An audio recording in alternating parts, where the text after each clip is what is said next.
she is mine, and all my rights to her I do estate unto Demetrius. We produce professional level Shakespeare plays, and we do them in the parks without the barrier of a ticket cost. So all of our shows are free to the public. We want to make sure that professional level theater is accessible to everyone in Spokane.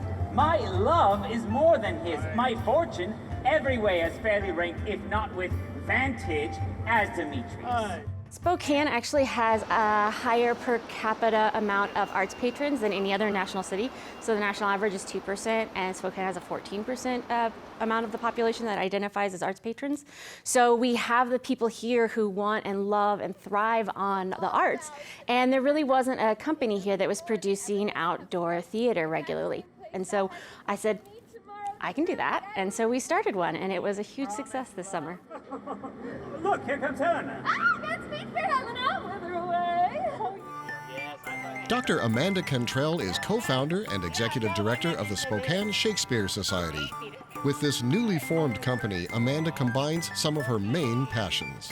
Professional theater and nonprofit business has been in my blood and in my entire professional career. It's really important to me that I do something that gives back to the community. I started as an actor. I'm also a master marionettist. I've done set design. I spent time in education where I built theater departments in public schools. I've run the gamut, and I really love theater and what it does, because theater has a place for everyone. No matter what they want to do, there's a spot for you in theater. With a solid business plan in place and partnerships with the City of Spokane, Stage Left Theater, and others, the Society was poised to put Shakespeare in the Park in 2021. Amanda and company could commence finding directors and stage crew and auditioning actors. We did Zoom for the first part, and then we did callbacks in the park to make sure that our actors could project and be heard and things like that. He thrusts his fist against the post and still insists he sees the ghost. In June, we did casting. We had rehearsals through the summer. It was an intense summer where there was smoke and fire and extreme heat and all sorts of things, but the cast and all of the artists in the community really rose up to the occasion, and so we produced A Midsummer Night's Dream for 8 performances in August, and we also produced the complete works of William Shakespeare abridged for 8 performances as well in September and October. We cast people from all sorts of theater backgrounds. We had a couple of actresses who had never done any theater before, but they always thought it was going to be fun, all the way up to people who spent their life studying Shakespeare in its academic and performance art. Woo! Thank you. Thank you. Nice. The cast and crew did not have the usual pleasantries like indoor dressing rooms, running water, etc., but they reveled in the chance to let the play be the thing. Producing in Riverfront Park was an experience. It was a collaborative one. It was a lot of trial and error, a whole lot of patience, and a little bit of guessing. Sometimes we were right, sometimes we were wrong. You have to get used to projecting while there's geese and cars and people skateboarding or bike riding through or whatever. The sound is going to be different. The audience is going to be different. The entire feel is going to be vastly different. So it was really important to me that they get that from the very beginning, they start that experience. So we held all of our rehearsals where it was safe to do so outdoors. There were some times where we had rehearsals that we couldn't do outside because of the smoke, and so Stage Left was gracious enough to let us borrow their basement to hold some rehearsals in on those days. And then there were some days where we just had to cancel because it wasn't safe for people to even just drive around in it.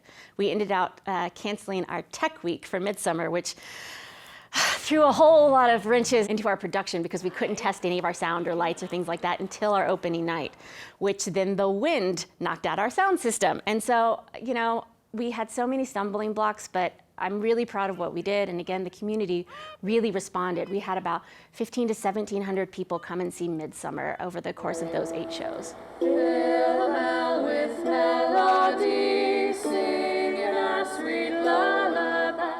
A Midsummer Night's Dream features a song that's performed by fairies. In this production, that song's melody and harmony were written by Spokane harpist and composer Kathleen Kinney.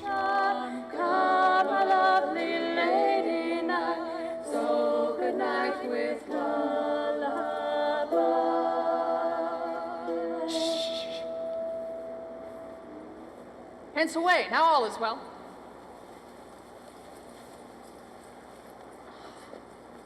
alone stands sentinel.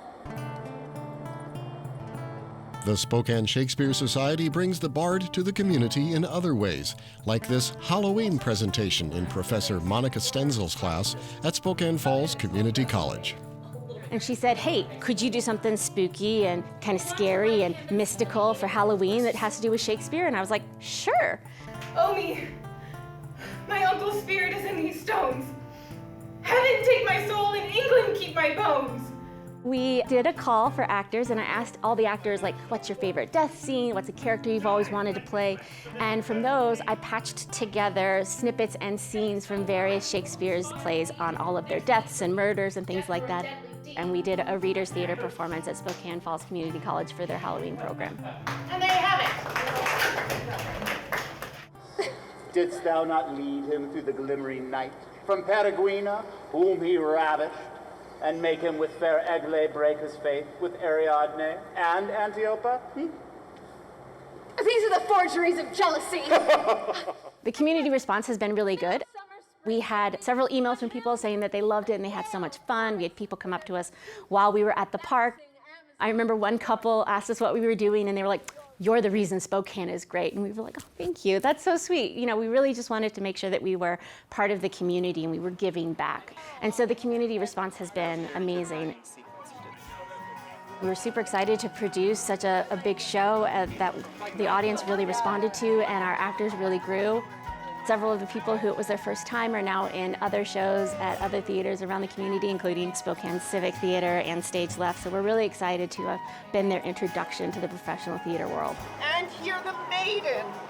It was a wonderful exercise in the arts community coming together to present the very best for Spokane.